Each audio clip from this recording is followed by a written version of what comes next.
Live from the 607, it is the Ocho Duro Parlay Hour, where we're talking sports locally and nationally. Why don't you join in the conversation with the hashtag ODPH? Here we go.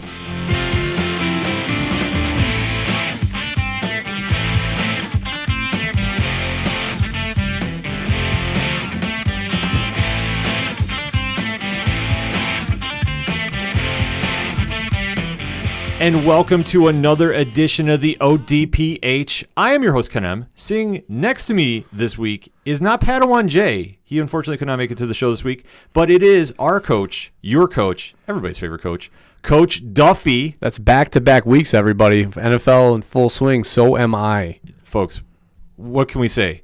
The coach is in the studio, but he didn't come alone. No. We brought a friend of the show back on, dare I say, one of our most popular guests.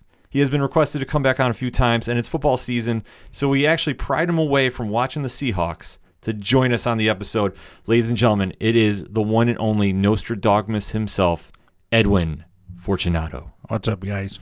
Dog, what's going on? Thank you for joining us. Hashtag it up, ODPH, if you want to join the conversation on social media, because we want you to interact with us, because we got a lot to talk about, and we got to break down our locks and leaps. Dare I say, week 3 of the NFL did not disappoint. For me especially, not because my mighty Buffalo Bills decided to finally show up. Did they ever? And make a statement.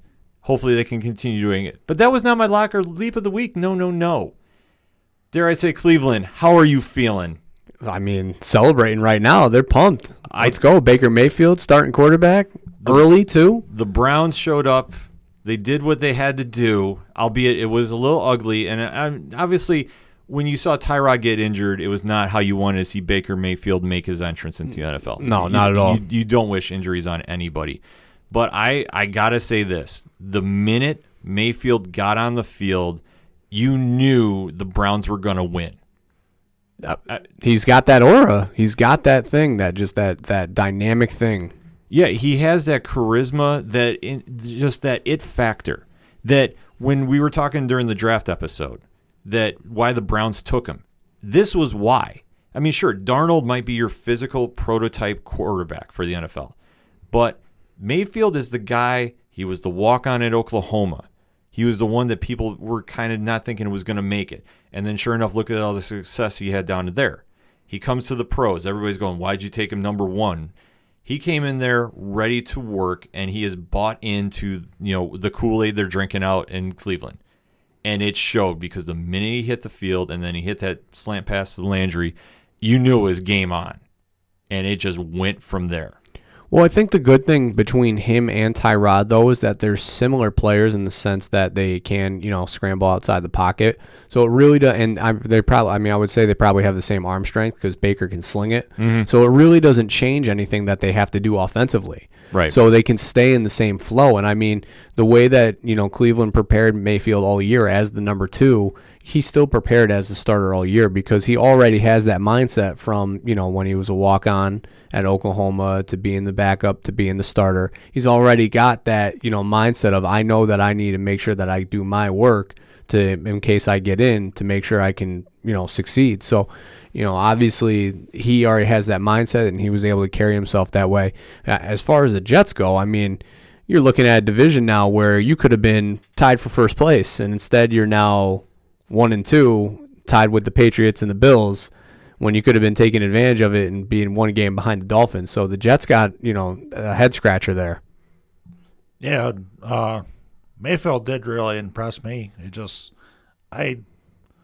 Thursday night games, you don't know what you're going to get, just home teams and both teams are on short week, but it kept me intrigued all game, or after halftime I watched most of it, just didn't want to turn off. It was just, he really impressed me very much. He was must-see TV. Like I said, the minute he hit the field, just you could tell the vibe in the stadium changed. And you knew, just like somehow he was going to pull this off. It almost looked like a movie almost. Well, not to say that the Cleveland fans aren't excited for Tyrod, but it's like, you drafted Mayfield number 1. You want to see the kid play. Mm-hmm. So there was already that stigma. And, I mean, there was already that vibe of like when this kid gets in, and like we're saying, he already is a winner. And like I said in the draft episode, and just like all the other, ESPN and Fox and all those other pundits have said, the guy is just a winner. So when he came in, of course the crowd's going to get up,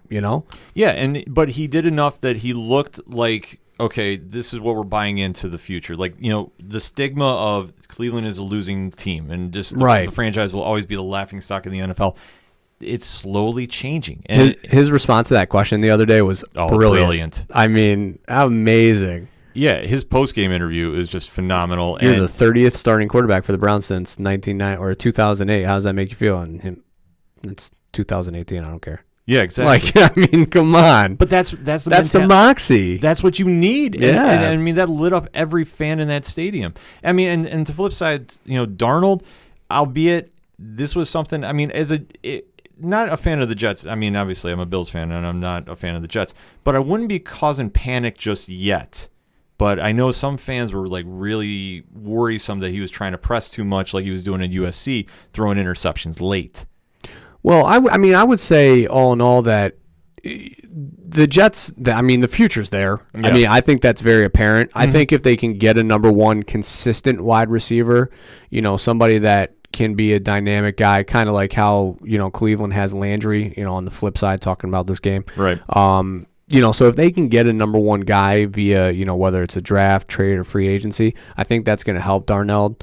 Obviously, having Powell and Crowell back there is a huge safety valve for him, which is what he needs right now because they're both dynamic backs out of the backfield. Mm-hmm.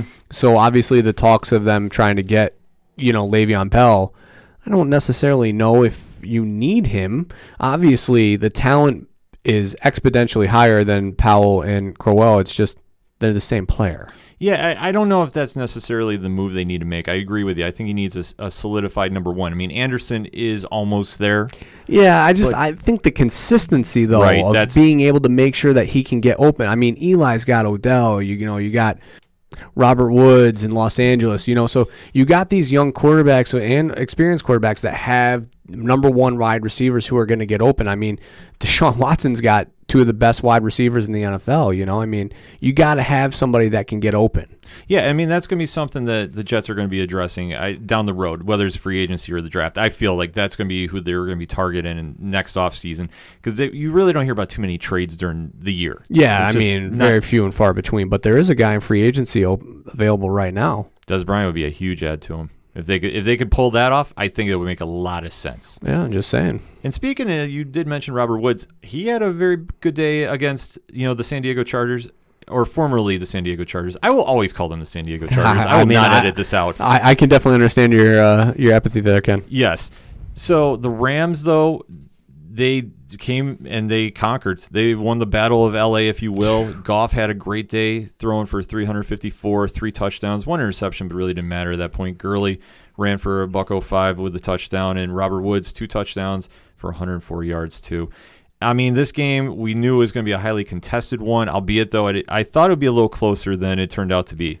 Yeah, I mean, I would definitely say that, and I don't really hear anybody talking about this, but that was really a breakout game for Goff. I mean, I can't really think of a game where he's had a performance of 300-plus yards and 3 touchdowns since he's been there. I mean, it's been a lot of Gurley, and him rushing for 150-plus yards, plus probably having 50 yards out of the backfield. So this is the first game where you've really heard, Goff is having this 300-plus, 3-touchdown game. So if he gets going, and with this defense, that's the thing. I mean, this is almost like I don't want to say it's like a comparison like when the Baltimore Giants Super Bowl team when Baltimore had such a lights out defense and Jamal Lewis was just running the ball crazy. I still wake up to nightmares of that game. Yeah, where you didn't need your quarterback to really do that much. Goff is coming into his own, but he has such a solid defense that it's almost like he has some flexibility to make mistakes, and he knows it's not going to come back to haunt him. Oh, for sure. Yeah, and if you're shutting down Los Angeles, if you're shutting down especially a Charger team that up until that point had been playing very well offensively, that just goes to show that your defense is that good. And that's all you kind of really need is just if you have that solid defense, that'll carry a lot. And it can carry you deep into the playoffs. And I think for the Rams, that's what's going to be going on.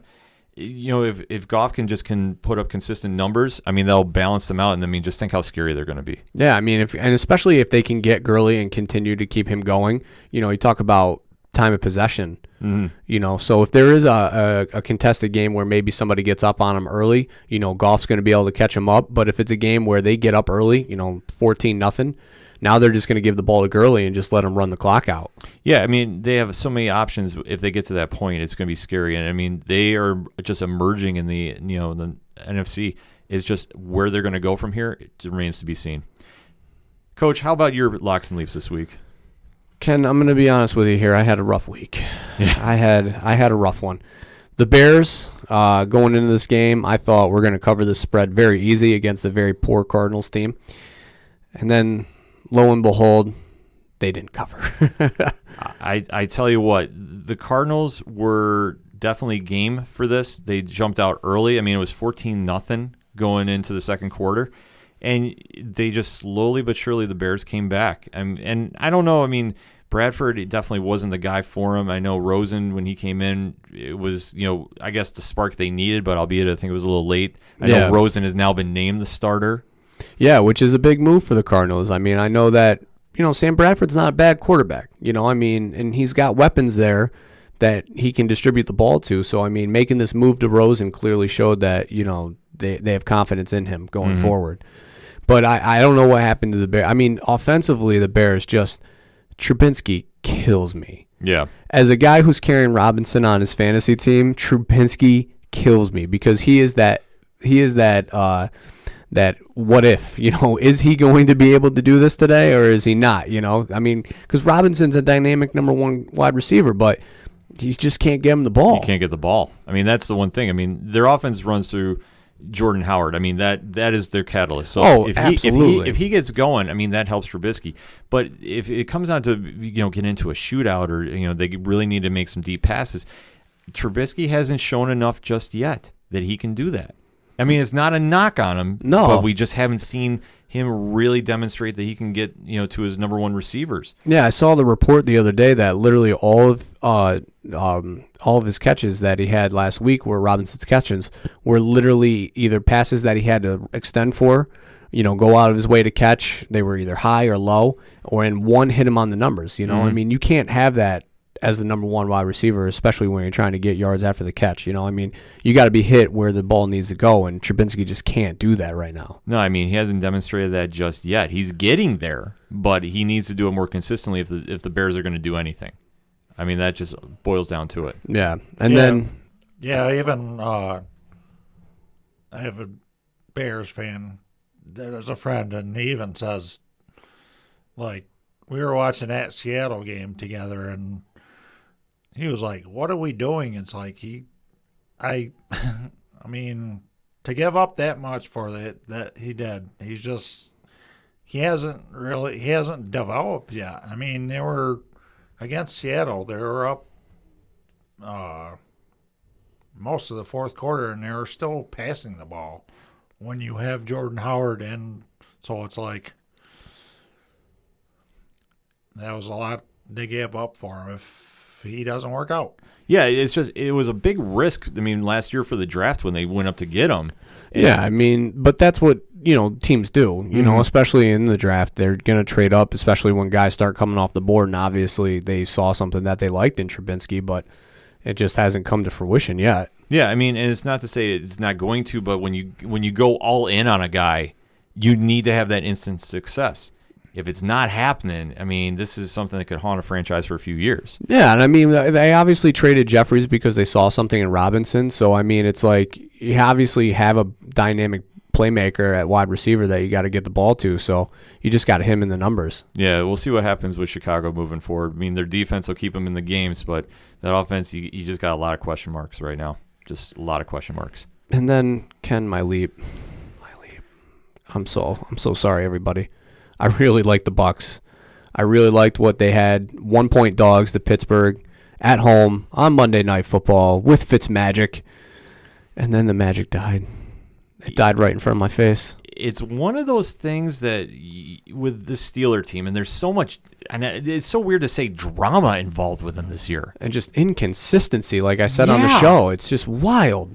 Yeah, it's just we don't expect this out of the Steelers ever. So, I mean, going into the game, I heard that Tampa Bay was going to be missing 2 front defensive linemen. So I was like, all right, well, this has already got me a little worried, especially with Connor in the backfield for Pittsburgh. I was like, uh-oh. I mean, I got him on my fantasy team, so, whatever. You score those touchdowns. If anybody scores, it's you, Connor. Right. But outside of that, I definitely thought that Tampa Bay was going to continue on the streak, and then I start watching the game. And now 2 of those interceptions, obviously, as pointed out by, the commentary there by ESPN, one was because Evans shortened up his route, which that happens. You can't hold nothing that you can do about that. And then the second one that I caught was the interception where he got his hand hit, where he's trying to get it out of the end zone when they were backed up on the goal line, and he got his hand hit, and it kind of sailed on him. So, I mean, 2 interceptions that were costly because they did lead to points, but ultimately, you can't be making those kind of throws. Now, obviously, Tampa Bay is still going to be going with them. So they should. Yeah, absolutely. I mean, I don't disagree, but there's definitely now going to be a little bit of controversy here going forward with Tampa Bay as far as the quarterback position. But I like them to cover. I thought they were definitely going to win that game outright, and then they just didn't have it. Yeah, I mean, the Steelers showed up, and especially traveling on the road, and we saw with the Patriots when they went down to face Jacksonville, obviously when it's very warm in Florida, sometimes the teams from the Northeast don't play that well when they go down. Pittsburgh found a way to win. I mean, it was a gritty win. I mean, it wasn't anything that they were dominating, but because, I mean, once you get to the third quarter, and I mean, that's when Tampa really started turning it on, and they turned it on late. Yeah, I mean, you add the weather, plus you add the factor of all the other distractions that are going on with this team right now. So it's like that is the perfect kind of mixture for, a loss, especially on a Monday Night Football game. Yeah, I figured they would have, but Pittsburgh, they find ways to win, and now going forward, it's like Tampa's got a lot of questions to ask at quarterback. Do you stay with Winston, or do you go with the hot hand? I go with Fitzpatrick, because how can you sit a guy that's thrown for 400 yards in 3 consecutive games? You can't sit him. Yeah, I mean, ESPN gave a pretty telling statistic there between, the efficiency of towards the end of last year after Jameis got hurt, the last 2 games, versus Jameis in the first, 12 games. And the 2 of them I know it's a small sample size for Fitzpatrick in those last 2 games, but the numbers were pretty large, comparison for what you need. I mean, you want your quarterback to be efficient, and Jameis Winston just can't get the ball to wide receivers where they need him to go. Fitzpatrick can obviously do that. He can do that, but there's just he gets inconsistent at times too. Yeah, absolutely. And that's the thing you're going to have to watch with him. I mean, everything's roses right now, and that's great, but can he keep this up the entire season? To be determined. Yeah, I mean, part of his problem is I think he has a little gunslinger mentality, which can get him in trouble. Yeah, absolutely. I mean, seeing him in Buffalo, I'm sure you probably saw that. I could tell you stories, yeah. Yeah, so I mean, I think that kind of gets him in trouble because he doesn't necessarily have the talent to be a gunslinger, but I mean, they're winning with him, so, why not just let it ride out? It's going to be really interesting to watch. Doug, you are in the Locks and Leaps Invitational. Who were your Locks and Leaps this week? I had a bad week, too. Okay. Well, unlike everybody else, I took Minnesota as my lock. Okay. I know you're a Bills fan, but yes. Everybody else took Minnesota too, and they looked terrible, especially at home. That was like Cousins fumbled in the first 2 possessions. It was like yeah, it's a bad loss for Minnesota. Didn't have any words for that game. I mean, the only thing I could say, I mean, in all honesty, I mean, obviously, I roll with Bills Mafia all day, every day. This game, I will admit, I thought the Bills were going to be in trouble because they have looked absolutely atrocious. I even said on last week's episode they're the worst football team in the NFL.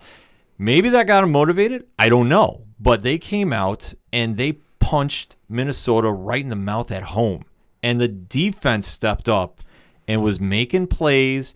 And when you cause Cousins to fumble twice in the red zone territory for the most part, and they capitalized on it, that is what good teams do.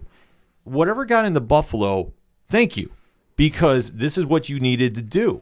And Josh Allen, albeit, I love his determination to win, the attitude he's showing.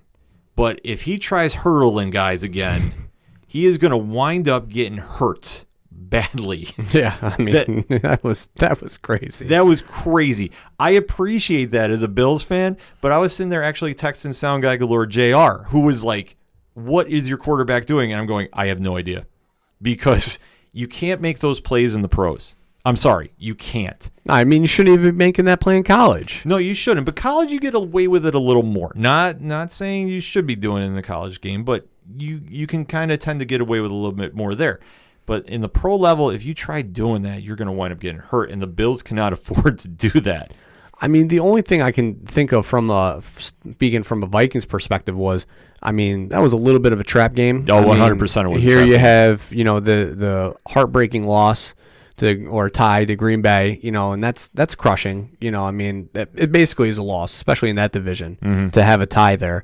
And then you talk about then the following week, now they got Thursday Night Football against the Rams. I think they completely looked past the Bills, and I think it caught them too late because they played very sloppy and very inconsistent in that first half. And they were doing way too many bad penalties. Like, I know teams get called all the time for penalties, but these were sloppy. This was just undisciplined. And if, as a Viking fan, you just have to be mad because you should have won that game. Right. Outright. I'll even say it. Like, I'm not afraid to say it. It's like the Bills should not have beaten you. But they did, and they did it decisively because they actually were making plays, albeit if the Bills wide receivers could catch the ball, the game probably would have been a lot worse. Pointing at Kelvin Benjamin on this one. But this is just something that if they were, more apropos of, finishing plays out and catching balls, the Bills would have ran away with this one, and it would have been like a 48-point game. Yeah, at home. At home. And for the Vikings, you have such the stout defense to let this happen. They need to come out Thursday night and make a statement win. They need to. Yeah, I mean, I would definitely say that for this game coming up on Thursday is way bigger for Minnesota than it is for huge. Los Angeles right now. Huge. And, I mean, for them to have to come back now on a short week, that's going to be a tough bounce back. Because now not only do you have this you have the tie against Green Bay. Then you come back the following week, and now you just lose the lonely Buffalo right now at home. Then you got to get prepared to travel out west for this game against Los Angeles on the road. It's going to be something that we got to really see what Minnesota's made of. And for them, this is a must-win. Regardless of what the record is and what time of year it is in the season, this is a must-win. No, I mean, every game in a 16-game season is absolutely must-win. Right, but this is more importantly for just the from state bounce of back. Yeah, it needs this. And Dog? And I think I took San Francisco as my leap. I don't know why. Friggin' Mahomes is playing out of his mind right now. So I don't know why I took San Francisco. Maybe it was just, he was playing a game of Madden. I mean, Patrick Mahomes is the real deal. Not that we ever would doubt it, but he is just the real deal. And, heartbreaking for the 49ers. Losing Garoppolo for the season with a torn ACL. That is just, to say deflating is an understatement. You saw the whole shift in momentum after he went down. My thing is I don't understand why quarterbacks aren't sliding. I don't understand what is going. Like, you're talking about the fact that you're literally the most protected position in all of the NFL. And we can probably get into it a little bit later about that. But how are you not taking advantage of the fact that you can slide, get a little bit of extra yardage, and if they even remotely touch you while you're sliding, they're going to get a flag? Yeah. But instead you're trying to put your helmet down and get 2 extra yards for what?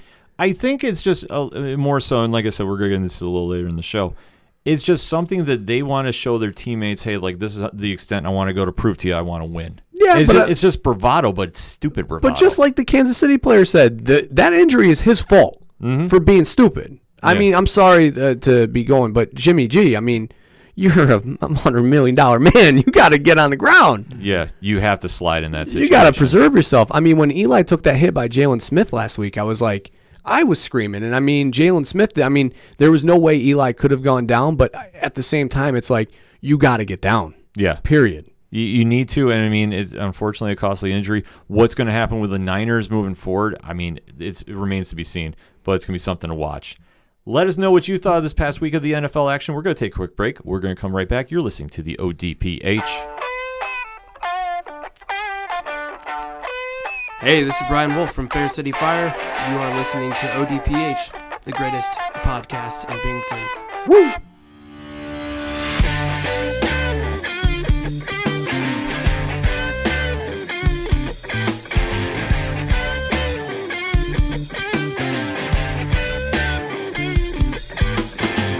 Hot lips touching, cool thighs feeling, shudder running up, her spine spinning. Long day to a long night, but I'm not stopping till I get it right. Get it right. Coming back for segment number 2 on this week's ODPH. We got to talk a little more NFL. Coach, what you got for us? How about those New York Football Giants, baby? Let's go. Man, Big Blue Wrecking Crew definitely showed Houston what was up. Oh, man. So going into this game, I was extremely nervous, telling everybody that they were going to get killed because I did not like that front seven going against the Giants' offensive line in any shape, way, or form after the way that Gregory tore them apart the week before in Dallas. Mm-hmm. And then, I wake up, I went to church with the family, checking Twitter. Next thing I know, I see Chad Wheeler's your starting right tackle, and I'm like, they made the move. Okay. Gutsy. Surprising they did. Yeah, okay. I mean, Chad Wheeler played well in spots last year. I mean, obviously he's not, top 10 offensive lineman in the NFL. I mean, I would dare say probably not even a top 100 offensive lineman in the NFL. But by God, he has heart. Yes. Something that was not there 2 weeks ago and the week before that. I mean, Eric Flowers you could just tell that he just didn't care. I mean, it's just plain and simple. I mean, I'm sorry, but he just didn't care. I mean, at this point, he's already deflated. I mean, he's hurt enough, and I think it's just kind of wore on him. Yeah, and I think that Wheeler came in and gave what they needed, which was, we know that J.J. Watt's going to beat you. Mm-hmm. We know that. But what we want to know is where J.J. Watt's going to beat you. So as long as you can keep him on the outside, which if you watch that game, they put Rhett Ellison on that side a lot. They also let Eli only do 3 to 5 step dropbacks tops. Mm-hmm. And what that enabled him to do was, since JJ does like to rush to the outside, was helping Eli step up in the pocket. Yep. And those other 4 offensive linemen, whether it be Hernandez or Soldier on the left side, was able to form that pocket on the left side so Eli could step up and get the ball out. And that was huge. And offensively, they finally looked like a team that as far as a Giants fan, thought that they could be. Losing Evan Ingram is going to be killer, though, even though Rhett Ellison scored that touchdown after he went out, which was huge. It was, but I mean, Ingram adds another dynamic to your passing game. I mean, that's where his more focus is as being a tight end. It's not so much his blocking. It's right. Yeah, he's a receiving tight end. Absolutely. I mean, and Saquon Barkley showed up again, and they actually got the run game going. Which is, if you watch the telecast, there was one of the Fox announcers said it, and I've always said this about Eli. He likes to build off of play action, and the only way you can build off of play action is if you can run the ball. Well, that was a staple when Peyton played. I mean, that's just something the Manning family has always shown, throughout their careers, is they live and die off the play action. Yeah, and there's been only one time that really Eli was relied upon to win a game, and that was the San Francisco playoff game, 3-4 years ago. And that was the only time when he had like 44 throws that he's really been called on necessarily to go out and win the game. Yeah, I know he won a couple Super Bowls, yada, yada, yada, but those were also, the run game was there. That game against the 49ers, they had none of that, and that's what's been going on all year, and that's why they went out and got Saquon Barkley, which is why I said they needed to get Saquon Barkley. They needed a guy that could establish the run. And obviously you saw him on the outside against the linebacker. You can't cover him. Right. I mean, there's the Fox said it again, there's 3 things that are true. Death, taxes, and Saquon Barkley's going to make the first tackle miss. And by God, he does it. And when you get him going, I mean, that just is another dynamic for the offense, which they need. Like I said, you look at last year to this year, already 3 games in. I mean, this is the biggest difference in the team, I would say. Yeah, and I mean, the offensive line played well enough that now you're going into a game against New Orleans at home that with the way that New Orleans defense has been playing, you have a fighter's chance. Yeah, and that's all you're asking for. Yeah, that's all you need. Yeah, and if they can continue to build off this, I mean, there's a lot of different ways the season's going to play out. I mean, the NFC East is highly contested, so whoever wins it, I mean, has got a battle on their hands. But the Giants have made enough changes in the start of the season to look like they're in the right direction to contend. Yeah, and I mean, to carry over to the NFC East, I mean, Philly and the Colts, that game was amazing down the wire there. Yeah. That was great.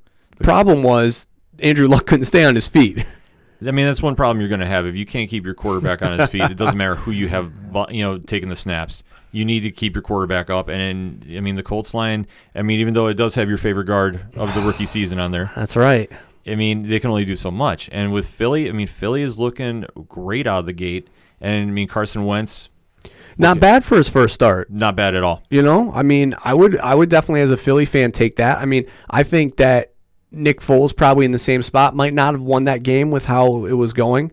So I think Carson Wentz helped a ton having him back. Yeah, it's like we talked about with Mayfield entering the game for the Browns. When Wentz came back to the Eagles, it's just a different dynamic. Not saying it's good or bad, but it's just another dynamic that the team was really rallying around him. And what a gutsy call by Peterson to play him in this spot against the Colts in the rain with no run game. Yeah. It was just a thing that he just is, all in on Wentz. Yeah. And he should be. For him, it's like that's your franchise guy. Right. Well, the Giants had the similar situation after Sims and Hostetler won the Super Bowl. What they were going to do, whether they were going to let Sims play right away or what. But, to go into a game where there was literally the wet field conditions on that turf, which obviously can be a cause for an injury, right. Not to mention the fact that not one, but two starting running backs and your third wide receiver out with an injury. Yeah. That's pretty gutsy. And, obviously it paid off. It paid off because, like I say, the sky is the limit now. Yeah. Because now it's just the momentum has shifted, and to see where they wind up, it's going to be something to watch. One thing, though, I will say was kind of a downer of this week, and I guess this is kind of be a running situation moving forward, I guess, is the roughing the passer call. Yeah. Oh, boy. And especially in the Green Bay-Washington game where Clay Matthews was called for, yet again, a roughing the passer call. And Dog, let me ask you first, what is he doing wrong that he keeps getting called for this, if anything? I don't know what they're thinking with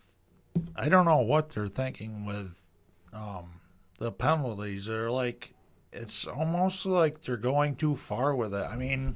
The rules have always been there. I guess the rules have always been the same, but now it's like, I don't even know. That's like the third week in a row he's gotten penalized for it, and I don't understand.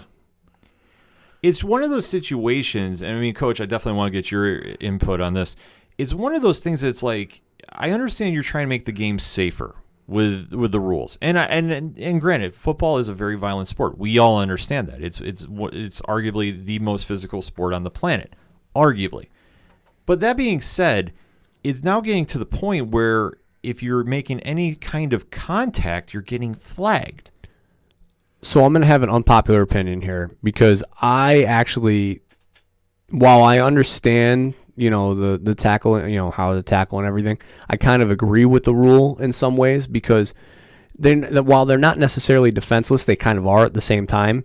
And, when you're talking about a 300-pound lineman landing on 180 to 220-pound quarterback and he, let's be honest here, people, they put all their weight into that tackle. Oh, sure, but and they're riding them into the ground on purpose to try to, do something. At the end of the day, this is a quarterback league. Mm-hmm. When you're talking about the highest paid position, you're talking about quarterback. So at the end of the day, they want to protect these guys as much as they can because that's where the investment is. And that's just real world facts, people. When you're talking about a company, you're going to protect your CEO more than you're going to talk about the lonely guy at the bottom of the totem pole. So they're doing what they need to do from a standpoint of protecting these guys. Now, I don't agree with the call because you have to land on you have to tackle the person. Right, like that.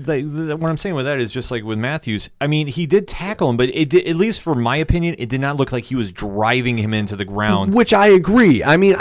It's just.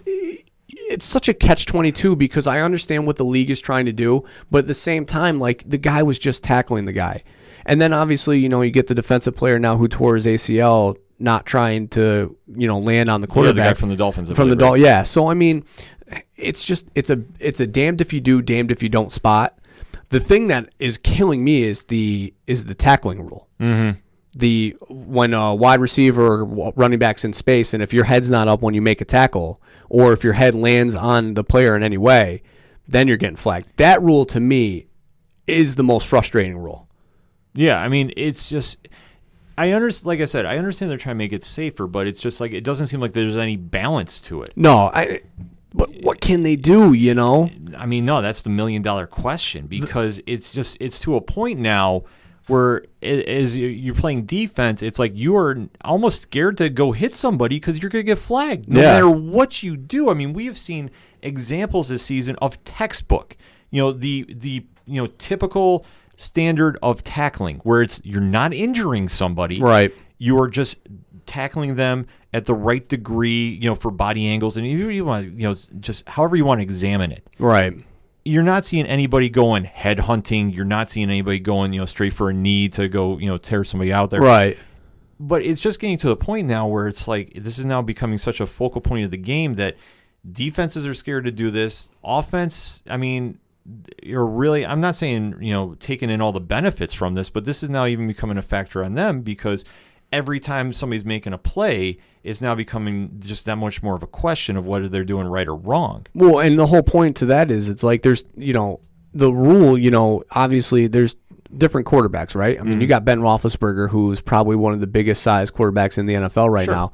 You're not going to tackle him by just grabbing him by the, jersey or arm and throwing him to the ground or pushing him. He is going to bounce off of that and then throw a 75-yard touchdown pass. Right. You have to wrap him up, and you got to put him onto the ground. That's the only way you're going to tackle this guy.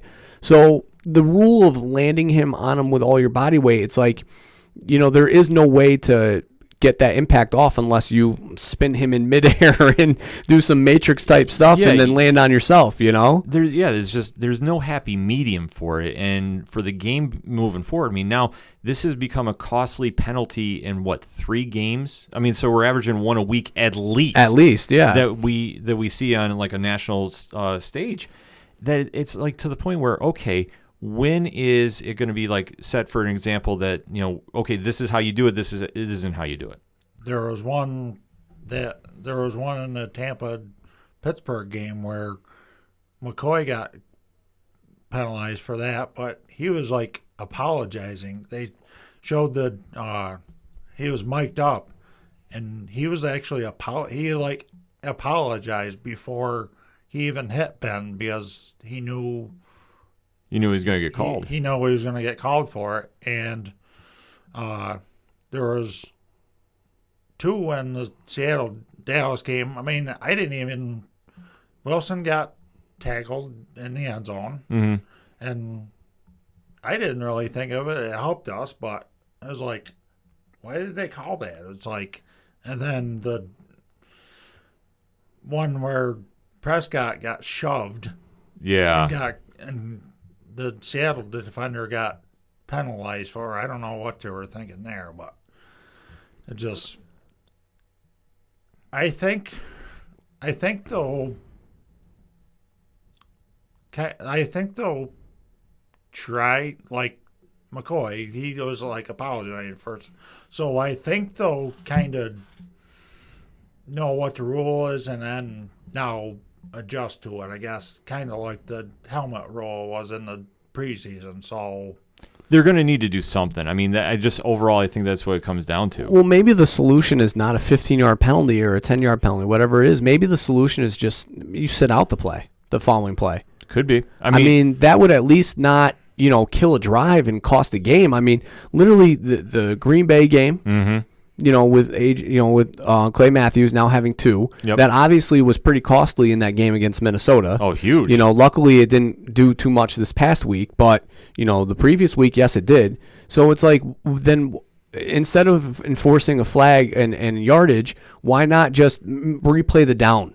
Or have that player sit out the following play. I mean, it's got to be something where it's not going to be costing games because at the end of the day, it's football. It is. I mean, you know what you're getting when you sign up to play. I mean, there's no anything hidden behind a curtain here. Right. You know what you're getting into, so it's just a matter of, okay, where is the balance? Because, I mean, honestly, just as 3 fans sitting here talking to you, I don't see where it is balanced. I mean, it's just like your interpretation is so skewed either one side or the other.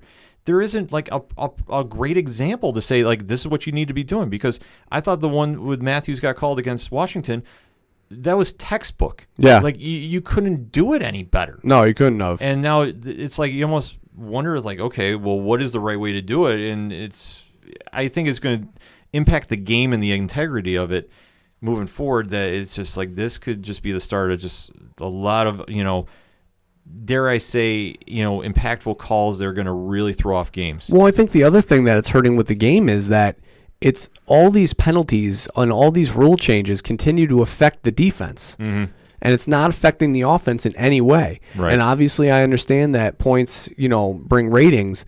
But at the end of the day, I mean, if you've got kids that are developing and growing up, why would you want to play on defense? Because everything that you do is a penalty. It's a great question. So we're going to pose it to you on social media. Hashtag ODPH. Let us know what you think about that. We're going to take a quick break. We'll be right back.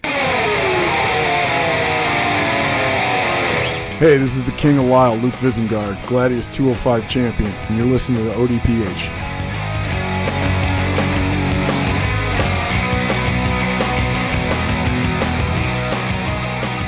Come back for another segment on this week's ODPH, and there was some big MMA news happening this week. The one and only John Bones Jones has been reinstated to fight for the UFC. This is coming off his USADA suspension that was only now 18 months, I believe, and he'll be scheduled to be able to fight October 27th. I am guessing, and I said this, I think, on last week's episode, I am banking he is going to be main eventing November 3rd, MSG versus Alexander Gustafsson. Thoughts around the panel, starting with Coach Duffy on this? So, wow, that was insane to hear that that had happened. My initial gut reaction was how. Yeah. What did he do? How was he able to do that? Then when the USADA rules started to come out, and then you heard, that you can get out of a suspension by giving up other names, I was a little surprised to hear that. Yeah, I was a little surprised, and like we said, it's been rumored. We do not know this for fact, that allegedly, and I know that there was a lot of tweets and a lot of social media going on about that, names were given up, so that's how the reduced sentence happened. We don't have any confirmation of that. Just the fact is that John did have a reduced sentence, and he's going to be able to fight on the 27th. Yeah, I mean, that's what the USADA rules, state. It's just we obviously don't know who or whom, who he said. But the rules state that if you say something or give people up, that you can get a reduced sentence. So obviously John must have went to USADA with some information. There has to be some reason behind it. I mean, we haven't seen exactly how, and I mean, we probably will never know the official reason why. Either way, I mean, his sentence is up. We have not heard any, ramifications of exactly how it happened. Just he is now able to fight again starting October 27th. Yeah, and I mean, it's crazy from an MMA standpoint too, because I mean, it's like you obviously have a guy here who now has a couple strikes against him. And I mean, I know and I understand that he's the most dynamic person in MMA right now outside of Conor McGregor there. So it's like, you definitely, and obviously UFC right now it doesn't have a star besides Conor. At least a star that can put butts in the seats. And by butts in the seats, I mean a guy who is going to be a catalyst and basically a heel, can be the bad guy. And now John can fill that role perfectly, and I think he's going to embrace it because he's done it before. Yeah, it's going to be interesting to watch on that. Dog, what's your thoughts on it? Yeah, this surprised me, but on the other hand, it really didn't. Hearing him, because it's the way the things have gone just with the sport and USADA. It's a bad look for them. It's a bad look for UFC. But I think it comes down to, and we've talked about this off air, is they don't have any stars that they're developing. There's guys that could be potentially, but none of the ones that make the revenue. No, absolutely not. I mean, this is one of those things that, we figured eventually he'd come back in some, aspect. Not this early, though. not this early. I did not see this happening, and like I said, it's been widely speculated of how he's coming back. Either way, at this stage, I mean, the UFC does not have any huge stars like they used to have, with the exception of Conor McGregor right now. And you could say Brock Lesnar too, even though I think he's been more associated with the WWE than UFC lately. But if you're talking about, who's the face of the organization, Conor is definitely, and you could see obviously after his incident in Brooklyn way back, earlier in the year, that now he's in a title shot. Right. That it's almost like, what you've done really hasn't warranted on what you're going to get. Yeah, I mean, I'm surprised that when this got reinstated that DC didn't, request a fight right away. I would think that for him, he would probably want to put the nail in the coffin and try and beat John finally to cement his legacy. Because I still think there's that blimp up there. I mean, regardless of whether John tested whatever he did after the fight, with DC the last time, at the end of the day, he still beat DC down. He did. And I think for DC, though, I think he's at the end of his career. And I just think that he only sees the fight with Brock Lesnar. For DC, this is. Yeah. That's it. I think, honestly, in my opinion, I think win, lose, or draw, he's done after it. See, I think the money's, though, in the third fight with John. Because the storylines are already there. It is, but honestly, I don't see it. And, I mean, this is my argument with that. Yeah. John has beat him twice outright. Right. That to see a third fight and see, DC is, has he really shown super improvement? I mean, he's already an elite fighter. Right. Like, what would be the incentive for him other than I just want one last shot at him? And you could sell that story, I guess. But for me, John, I don't see the draw there anymore. Yeah, but what's the draw for DC and Brock? DC and Brock is DC, if he beats Brock, he goes down as one of the best heavyweights of all time. Because DC, even though he's known in the UFC for being light heavyweight champion, he had a very, very productive career as a heavyweight in other organizations. Right. For him to come here, he beat Miocic, and now if he beats Lesnar, it's almost who's next at heavyweight for him. He's not going to fight Cain Velasquez. That's never going to happen, right? At least outside of the gym of AKA.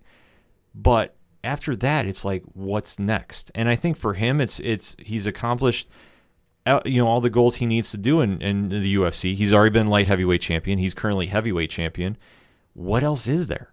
And the biggest name that he can get for a pay-per-view is Brock Lesnar. I don't think it's John Jones anymore. Yeah, I don't see the money in him and Brock because there's not the animosity, I guess, that there is. I mean, this is coming from a casual UFC fan. To me, and I'm, maybe for the hardcore fan, the Brock Lesnar fight is there because it's there. But I mean, for a casual fan like myself, I would probably want to see the John fight one more time just because I'm going to be drawn. I mean, him and Brock, I'm probably not going to buy. Him and John, I'll probably purchase that pay-per-view. You know what I'm saying? Like, that's the way that I'm looking at it right now because I think that the storylines are already written there, that the animosity and the hate are so high that the build to the pay-per-view would be a lot higher than him and Brock. But I just wonder, I mean, I know I fully see that point, but I just wonder with him is just like, has that storyline already came and gone? Yeah. Because, I mean, this is another downside of what's happened with John to take him out of the career. Right. Oh, I think if they play it on the story of DC being his last fight, saying, I need to beat you, right, that storyline, and then John playing the role of the heel here saying, you can't beat me, and I will end your career with a loss. Yeah. That's hot right there. It is, but I don't know if they could pull it, though. I think it's just like both those divisions, like with DC being the champion in both, it's like, I mean, yes, like Jones fights Gustafsson. It's like, it's kind of like, oh, I don't know, messed up. It's just, there's no like clear like direction for fighters in those two divisions, unlike the lower ones, because there's just, well, there's one champion, right? Yeah, I mean, yeah. So it's either way. It's just either way. I mean, it's just a messy situation no matter what. Because I think, like Dog said, this was a bad precedent for USADA to do. Oh, and that was something I wanted to bring up was Dog's point there about USADA. Absolutely, this is bad on them. I mean, this definitely looks bad from their standpoint of, you have a guy that you're trying to, you're penalizing now, and now you have loopholes in your system that let a guy come back in to fight. Yeah. That's a bad look. Whether it was him telling on other names or not, I don't, whatever they were able to do to find a loophole to get him back in is a problem moving forward. Yeah, I agree. I fully agree with it. Yeah, and there's never been USADA's always,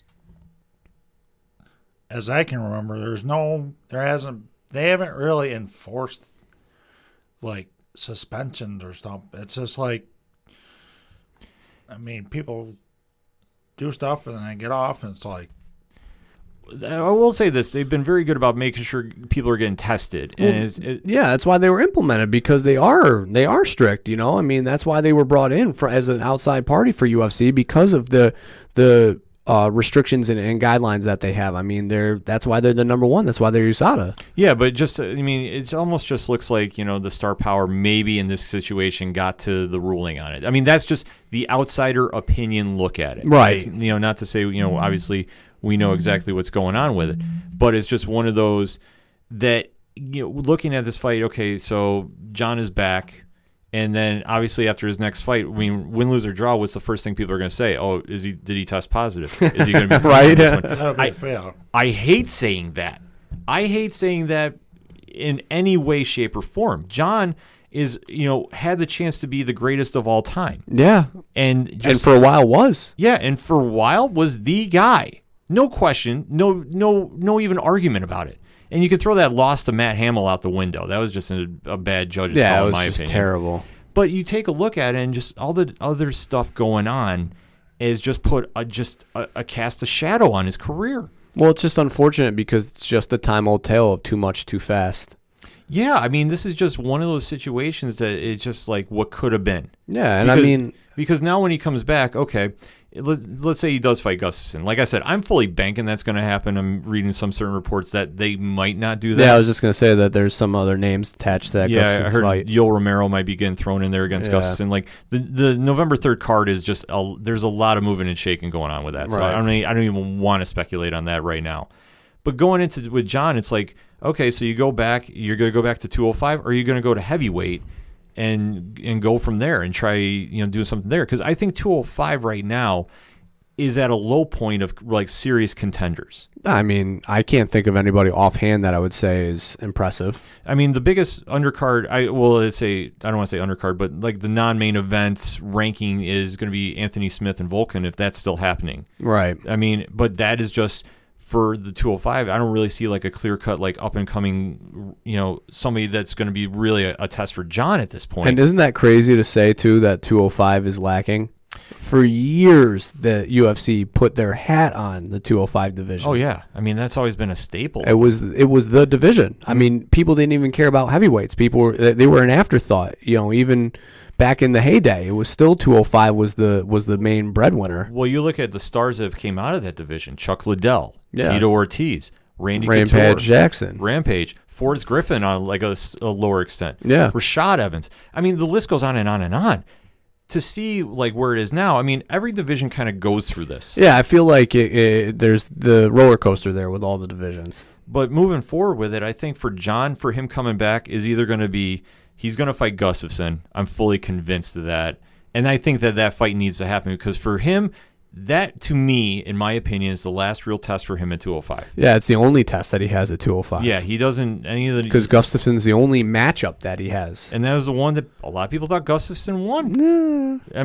It's arguable. Yeah, absolutely, it's arguable. But I also think he's either going to do that, or I think he's going to go to heavyweight. The fight I would love to see him have is him and Cain Velasquez. Right. I don't want to see him in DC anymore. I want to see him in Cain. And if he can survive Cain, okay, then you know what? You can put him right back in title contention at heavyweight. See, here's a fun matchup: him and Brock.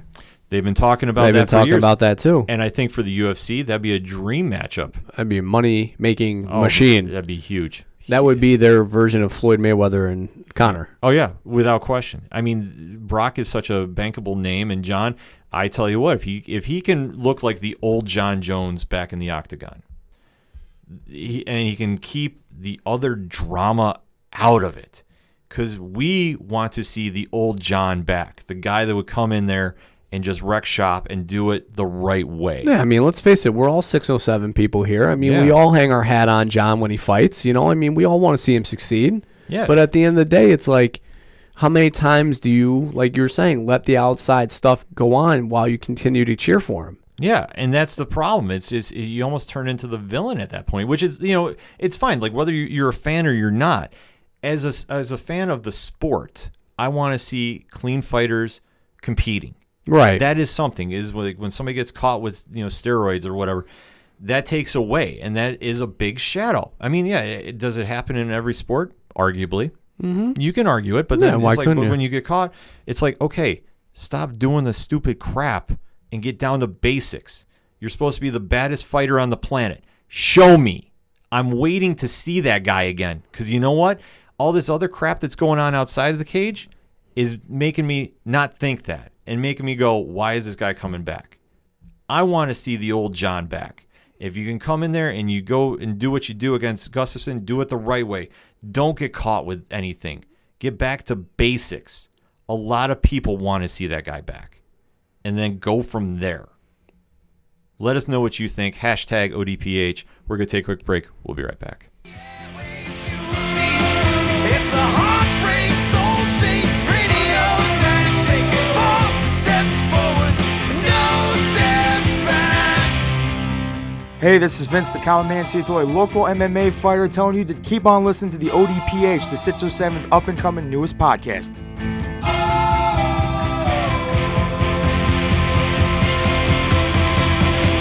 We knew right where we'd be, floating on the airwaves, you see.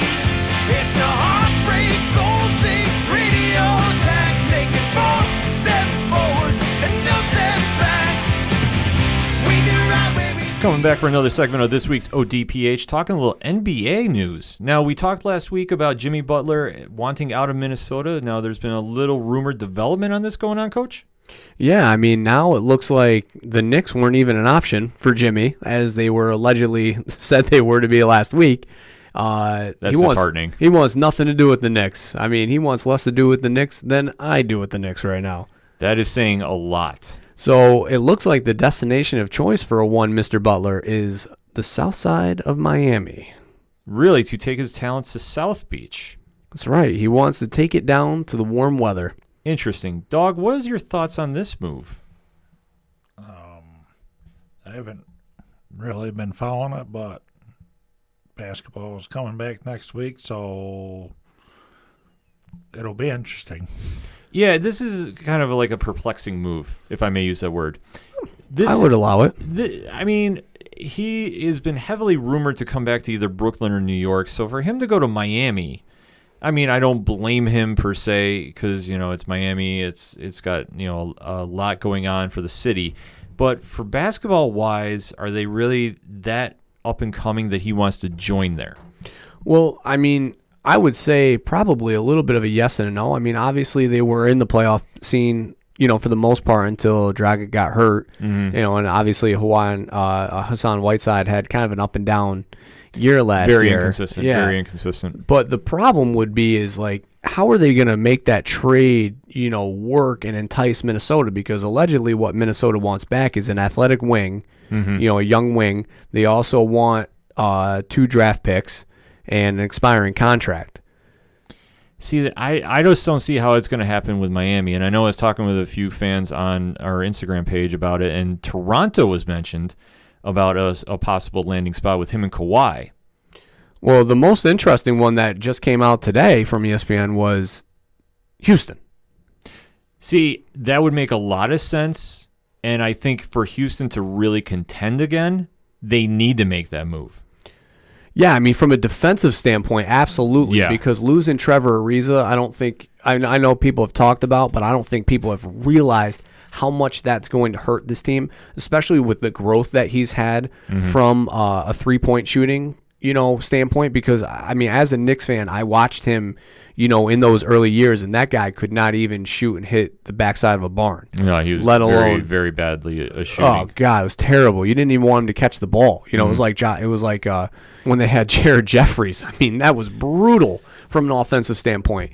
So I think that them losing Ariza in Houston, now needing a guy who can be a 3-and-D player with a little more, dynamic than like a PJ Tucker, who they have slotted in at the 4 right now. Because right now you need to have Melo start because you don't have anybody on the wing that's good enough to score the ball in case something happens to Harden or Paul, where they're the focus of the other team. And Capella obviously is just a pick and roll finisher. Yeah, it would make a lot of sense for Houston, and like we said, they desperately need to do something to replace Ariza down there. I just don't see Minnesota trading in the West. I just don't. I see them saying, okay, if our arguably best player, and you can argue this with Towns, is wanting out, we're going to send him east because we don't want to deal with him in our division. No, I mean, if they send him anywhere, it has to be out east, because if they send him west, that's just going to be another team now they have to contend with in the playoff spot. Mm-hmm. Out east, they obviously, given the way that the playoffs and conferences work, they're not going to have to worry about that. And the east right now is so wide open that any team you send him to, is going to be either, any team that you send him to are going to make it to the playoffs. Yeah, because he's going to be the missing piece that team needs. Because every team is on the cusp of making it in the playoffs with the East, with how bad it is. Mm-hmm. It's just not all of them have a star player to make it. Yeah, I think that's going to be the real telling sign is, like, where is he going to end up? Because I ultimately think he goes at the All-Star break. I think he starts in Minnesota if he's going to be playing anywhere at the beginning of the year. Well, they had the Tuesday deadline, which came and passed. So, I mean, that no trade happened yet. And, I mean, I'm just looking at Miami's roster right now. And, I mean, if I'm sitting from a Minnesota standpoint and I'm Tom Thibodeau, the two things that I'm making sure that are in this trade are Goran Dragic, for sure, and I'm making sure that Justice Winslow is in that trade as well. It would make sense. I mean, if I'm Miami, I'm making that move. Well, I also want 2 first-round picks. Well, but I think that he would be somebody you could build your team around him for years to come. I mean, getting into a team like a Miami or like a Knicks or like the Brooklyn Nets, it makes sense to do because you'll get players that want to play with him. Yeah, I mean, I think from him to say that the Knicks aren't even on his radar, it's not like this is the old regime in New York, so it's almost a little hurtful for him to say that from as a Knicks standpoint, from a fan point. But do you think it's a smokescreen? Like, let me throw this intangible. Like, maybe he's doing it to really test how bad the Knicks want him. Well, also at the same time, I mean, it's been reported that him and Kyrie haven't even talked since 2011. So it's like, all these rumors and everything about them wanting to play together aren't necessarily true. No, but I think that there is some smoke to it. Like I said, I think that they're just maybe drawing up some hype to really see how teams are gauging it and what the fan base is. Because if they say they want to go, like, let's say hypothetically he wanted to go to the Knicks, and Knicks fans were like, no. Right. And like I said, this is a hypothetical, folks. This is not fact. If he knew the fan base didn't want him there, then would he say, oh, yeah, I desperately want to go there? Probably not. I mean, you would want to say that they're on your list, though, and then not backtrack, I would think. Right, that's the thing. So I think he's just kind of gauging the market, and I think the Timberwolves are too, because I think they're looking at every team in the East going, okay, if we make this deal, what are we going to get in return? And does this make sense? Right.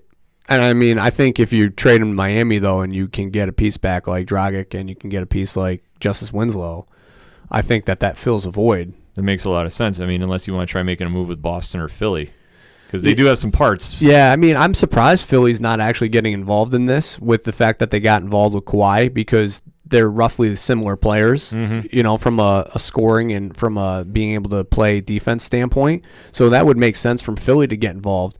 Boston, though, what do they really need in the East right now? Unless they don't think they can re-sign Kyrie, and they think that there might be some moving and shaking going on in the next season. Well, Kyrie's out the door. He's coming to the Knicks. Yes, he's coming to the Knicks. He's coming to New York. He's coming to Madison Square Garden, folks. I will say that would almost be my lock. Yeah, I don't want to jinx it, though. Yeah, I mean, I don't see it not happening. And I mean, honestly, talking about the Knicks with now Porzingis after media day saying that he might sit out the whole year, I mean, now you're looking at a top 5 pick for sure. That's a lock. You talk about a lock. If Porzingis doesn't play, you are a lottery team for sure. Then you look at the fact that Knox, has exponential growth. Mitchell Robinson also has exponential times to the square power of 2 of potential. Then now you're looking at maybe to pair him up, maybe even Kyrie in free agency, then maybe Zion Williamson, There's RJ Barrett. A lottery pick in this draft is huge. It would be huge. And just like I said, the only thing we know for certain is Kyrie is coming to the Knicks. Asterisk. Also, that this is probably going to be the most talent pool from a draft standpoint that we've had since '96. Yeah, I would. You can put that as a lock as well, people. I would say there's a lot of different ways this can go, but let us know what you think. Hashtag ODPH. Where do you think Jimmy Butler is going to end up? You still think he's going to come to the metropolitan area, or is he going to Miami, or is he going to go somewhere else? We want to know. Hit us up. Let us know. We'll be right back. Hey, this is Rob Kacharik from the band 607, Autopilot Off, and Walking Distance, and you're listening to ODPH.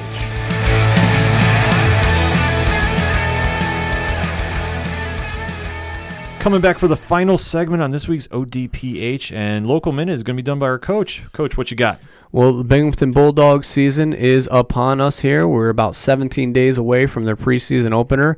They have announced the entire full roster for this upcoming season, so go check their webpage or Facebook for that link that will show you the new roster for the 2018-19 season. Definitely go check out BinghamtonBulldogs.com. They have got a lot of new features on there, and dare I say, I said it once, I'll say it again, the uniforms are straight fire. Yeah, they look good. They look real good this year. Amazing this season.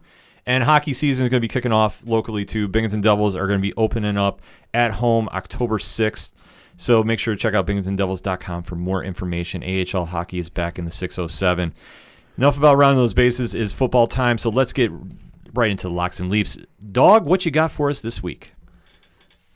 I'm going to go, my lock is going to be the San Diego Chargers at home. I like how you said San Diego, too. Forget this L.A. nonsense. Yeah, we're not on that. Against San Francisco, coming off the injury to Jimmy G. And my leap, I'm going to go, even though they are a dog, I'm going to go with Cleveland. There you go. Because Oakland is just that terrible. I tell you what, yeah, we don't have time to get into how bad Oakland has started out the gate. I feel for all the Raiders fans out there because losing Khalil Mack, that trade looks like a great move now. Oh my God, like I don't even know where to begin. I feel your pain though. Like this is just it's just abysmal right now. But that's a safe pick for Locks and Leaps though, dog. Coach, what you got for us? All right, my lock, I'm going to ride Patrick Mahomes and that gun-slinging arm of his, 4.5-point favorites against the Broncos on Monday Night Football. I'm picking another Monday night game here, but, I mean, you got to like what Kansas City's doing right now. Let it ride, man. Let it ride. And I got, for my leap, you know what? I'm going to go with the Dolphins. I'm going to go with the Dolphins. That's it. Yep. I'm going to go with the Dolphins. Wow. 3-0. 6.5-point dogs to the Patriots on the road in New England. I'm just going to go with it. You know, the scary thing is I remember hearing is Tannehill's record against New England is actually like on the positive side. Yeah. Like it blows my mind. Yeah, I mean, there's something about this team right now. How they're 3-0, I have no idea, but they're going to go 4-0. As much as it pains me to say, they're winning and they're doing it very gritty. They're not doing anything real flashy. You're not really that worried about their offense, but they're playing solid on both sides of the ball. Yeah, and plus giving them 6 points on the road. Yeah, I like that. That's a lot to do. That is definitely a lot to do. All right, so for me, my locks this week, I'm going to go with the Jacksonville Jaguars over the New York Jets. I think Sam Darnold is going to have a very, very long day against that Jags defense. Jags are 7.5-point favorites. And, I mean, the Jags are home. We saw what happened when New England came down south. I think it's going to be more of the same. And my leap. Now, see, I'm trying to put some real thought into this one. And I'm kind of going back and forth about this. And I think I like drinking the Big Blue Wrecking Crew Kool-Aid. Because I have some just wild idea that they are going to find a way to slow down Drew Brees and do it at home, and they're going to pull off the upset win. They're 3.5-point underdogs. I think they're going to win. I'm not going to say they're going to cover, but I think they're going to win. You know, I looked at that game too. I wanted to hedge myself and not have that extra emotion into the game, but I think that's a good pick, Ken.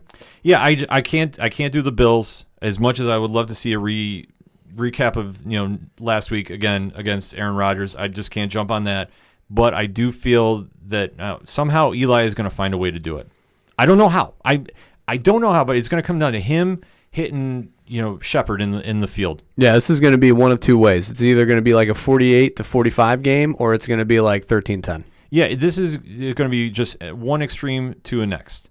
Now, Padawan J did send his locks and leaps in before we close out the show. He has taken his lock, the Packers, 9.5-point favorites over the Bills. We're going to have words with him when I see him. Oh, yeah, you better. And his leap, he's going with that Detroit Lions over Dallas. Oh.